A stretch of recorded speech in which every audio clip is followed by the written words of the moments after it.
So I'm joined with James, and today we're going to be talking about how to grow a dental practice. I think we should probably start off with potentially new dental practices, and we can then deep dive into, like, let's say, more established businesses. But let's say you're starting off, potentially you've franchised. Let's say you've got a dental practice in South Florida, and now you want to open up a new one in Orlando. How would you go about doing that? So if you're looking at how to grow a dentist company, then the first thing I would look to try and start setting up is making sure I've got a website. Yeah. So having the website and then doing SEO to the website. So with regards to search engine optimization, I would want to be ranking in Google, Bing, and also, if I can, if I've got any videos, ranking certain videos in YouTube as well. Yep.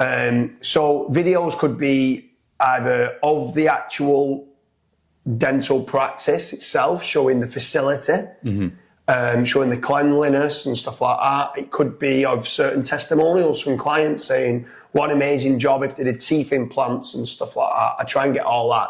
Teeth whitening, before and after photos if they do teeth whitening, videos before and after of teeth whitening and stuff. All the different products and services that they do within their dental practice, I want to be trying to promote everywhere I possibly can online. Yep. So SEO, I would start with as being the number one thing that I'd be looking to try to do, not just for generating leads, but for brand building, making certain that you've got those tests. Because if I'm looking to have a new set of teeth, I'm going to be doing my research and I want to see previous jobs, case studies, and testimonials. Even with Invisalign probably in the UK it costs about £3,500. In the US it's probably about $4,500-5,000, depending on the state and stuff like that. We're talking averages here, but even Invisalign, it's quite a big decision on somebody's life. And if you don't have the trust factors, if you've not got that social media presence, if you've not got the before and afters, if you don't have any video testimonials and case studies, then at the end of the day, they're probably going to go with one of your competitors that does have all of that. Yeah. I think the next part then as well is, if you are spending a lot of money on photography or videography within the business, on brand building, you want to also be leveraging the money that you've spent on them images and videos for social media. Yep. Posting all the time. Posting, whether it's in LinkedIn, on Twitter, on Facebook, on Instagram, pinning anything that you've done on Pinterest, being omnipresent everywhere. That, again, if somebody is just looking at your social media account, that they go, yeah, I can trust this company. This is a company that I want to have my Invisalign braces done with, or teeth whitening kits done with. I want to be everywhere. And again, I'm coming back to branding and just making certain that I every so often keep throwing in testimonials of what people are saying, but on social media as well. One thing to just add to what you've said, try to get your own images. I don't know what dentist you actually use, but a lot of dentists that I look at their social media, they're just using stock images. Yeah. And I don't know what your thoughts are, but as somebody that's been trained up, especially in the digital marketing world, I look at them and I'm like, I don't trust that company. Yeah. I don't know if that's just my fault. No, I completely agree. I mean, a lot of times you can tell it is an actor or stock image. Yeah. Like sometimes the less professional images, it's got to look good at the end of the day. If you're doing a before and after shot, you want to make certain, ideally they've got yellow teeth at the start and at the end they've got white teeth, right? So you want to try and make certain that is set up in that manner, but having unique images is key, but also it's key for ranking in Google Images as well. And I think sometimes this is a very visual, if you're getting new teeth or you're doing some sort of cosmetic dentistry, like you want to be making certain that you're ranking in the Google Images and you're being seen on places like Flickr and Pinterest and places like that, because they want to go, oh, I want that. Oh, my teeth are a bit more yellow than that. Maybe I should have this being done now. Do you know what I mean? You might have coffee stains in the teeth or whatever it is, but trying to get that out there is key. But then the next part, I'd say, for growing a dentist or dental practice, if you've got a product or service in an area, so you said South Florida, right? Or let's say you were saying you're opening up the new office in Orlando. If I'm brilliant at Invisalign braces in Orlando, Yep. at that point, I might be able to run PPC. Now, I won't just go and run PPC for cosmetic dentistry in Orlando because it's very, very, very expensive. But if you have a specific product or service that you've got a great hook with and a great conversion and it makes you good profit, at that point, you could run PPC. There's a massive caveat. There's a lot of click fraud and it's very, very expensive unless you're using a professional agency to get that set up right. I don't know what your thoughts are on PPC. No, I agree. So what we've typically found is with PPC, let's take Invisalign for an example. A lot of people shop around. So even though you've let's say Google's charging you £50 or $100 for the actual click, that click might not actually convert with you. It might actually convert with one of your competitors. So again, that's the other benefit of SEO. So once you've started ranking, you're kind of getting the clicks. It doesn't matter if they're shopping around. You're there. With PPC, you're going to need a lot of trust factors in place. You're going to need a good back end. So it needs to be very profitable for your dental practice. And also, if you've got potential upsells, so let's say, for example, yes, they've come in for Invisalign, but if you can upsell them for teeth whitening, if you can upsell them as a yearly checkup client, then that lifetime value of that client's maybe went from, let's say, $2,500 or $4,000 to, let's say, $6,000. Yeah. So you can ultimately just spend more on your marketing because you're getting a lot more profit in the back end. But yeah, what else would you recommend? So there's other things that people talk about quite a lot in dentistry, traditional marketing. So billboards, TV ads, radio ads, magazines. Now, if I'm being honest, I hate doing this. And the reason why I hate doing it is because there's no tracking of conversion rate optimization. There's no tracking on, was it that billboard that got me this inquiry, which led to this profit? Yeah. So it's so difficult for someone to turn around and put a return on investment value on traditional marketing. I'm not saying it doesn't work. It does work well at times. However, I feel there's much better ways now of spending that money. Run Facebook ads and target a certain demographic. You can go into Orlando and say within 50 miles of Orlando. Yep. You can target a specific, you might start realizing that some of the work that you do caters more towards females. So a billboard just caters to everyone that drives past it, where Facebook ads, you could say, okay, I'm realizing that teenagers don't have the money to have implants or don't need it. It's 30 to 60-year-olds, female, within 50 miles of Orlando. And you can put all them filters in place, right? So there's a lot of different filters and stuff like that you can do via social media advertising, which can work well. But also via your SEO strategies, you can be making certain that you're targeting the towns or Orlando as the major city, specifically the products and stuff of what you want to sell. So for me, I'm not a big fan of traditional marketing. And do you know what? Over in the US, I think every business owner wants to be an entrepreneur and they feel that they have to have a big billboard of their picture being on there. And I'm like, but are you tracking return on investment? And as a business mentor or a fractional CMO, at times I'm like, I would take that money and I would then spend it more wisely in other areas. Yeah, definitely. A few other things that you can actually do, and this works well. So a lot of dental practices, they want families. And in the US, you can actually sponsor like kids' baseball games or kids' soccer games and football games and stuff like that. So that's a good way of getting in front of the parents. Yeah. I spoke about this on my YouTube channel a couple of days ago.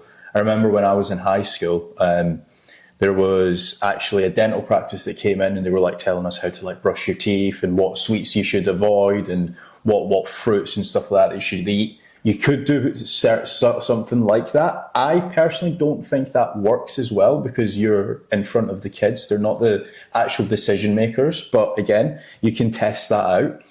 And another strategy that works very well is influencer marketing. So, for example, you can get some B-list celebrities in Orlando or wherever you're located. Get them in, get some free teeth whitening done, and in return, they essentially repost your work on their social media following. And because they are actually located within that area, that might be actually presented to, let's say, 4,000 or 5,000 people within Orlando or Miami or wherever, and then they will essentially inquire with you. So that's another strategy. It's another good strategy. I mean, another one is lead generation companies. Yep. So over at fatrank.com, you could apply to try cosmetic dentistry. They only generally deal with the high-end type services, so like implants and stuff like that, or if it is cosmetic dentistry, that type of work as opposed to just checkups and stuff. Yeah. But if they do qualify, they do get a no-risk supply of inquiries that come through. But then also, talk to me a little bit, because you've been working a lot in the dental practice. You are Mr. Dental Practice Growth Man, right? So obviously you kind of mark yourself as a fractional CMO, but you do a lot with dentists and dental practices. Mm-hmm. So why don't you talk a little bit about yourself as being a consultant or a fractional CMO where you can go in and help. Dentists are very good at fixing teeth or making teeth look nice. That doesn't mean to say they're good at advertising and marketing. Every dentist should have some sort of freelance, fractional CMO or consultant that is helping them knowing where to spend the money. Because the amount of people that waste money on buying the wrong type of leads or using the wrong SEO agency and burning money, you may as well just go and get some money and set it on fire. Yeah. Right? Literally burning money. So explain a little bit more about you in the dental practice space of like, obviously you've kind of, not saying fell into that trade, but you've been working for so many different companies, but you've just seemed to have mastered the dental practice space and managed to grow so many dentist companies. So can you talk a little bit more on that? So basically, we've both been doing SEO for many years now, growing businesses, investing into actual businesses. And one thing that I found was that dental practice owners, they are really good at their job. However, in university and college and stuff like that, they've not actually been trained up to actually advertise. They know how to do cosmetic dentistry. They know how to do Invisalign checkups. They're really good at what they do, but advertising just isn't their forte. And that's just come from me speaking to various dental practices over the years and stuff. So I've basically been able to kind of position myself as like the dental growth expert. As much as I don't like calling myself an expert, this is what people title me as. And I can basically look at what they're advertising on, what they're spending on, and say to them like, hey, you're overspending on your PPC, or actually your PPC hasn't generated you any actual inquiries for your business. Why don't we switch that off and reallocate that budget to something that is working, whether that is social media posts, whether it's Facebook ads, whether it's SEO, whatever the case may be. And you would be surprised as to how many people are actually spending on billboard ads and not actually tracking that, or potentially they've done some radio ads, or potentially they've done some newspaper ads, or even some flyers and stuff like that. And it's just not generating them the ROI. Yeah. So I've basically come in and I can evaluate your business and I could say, right, okay, we're spending $6,000 overall or 6K on advertising every single month. Why don't we just reallocate that 6K to doing these 2 things as opposed to doing these 6 things, and you're going to get a lot more bang for your buck. And it works out very well. A lot of business owners, they don't realize how much they're wasting money. Potentially they've outsourced their SEO to what we like to call SEO cowboys. There's a lot out there.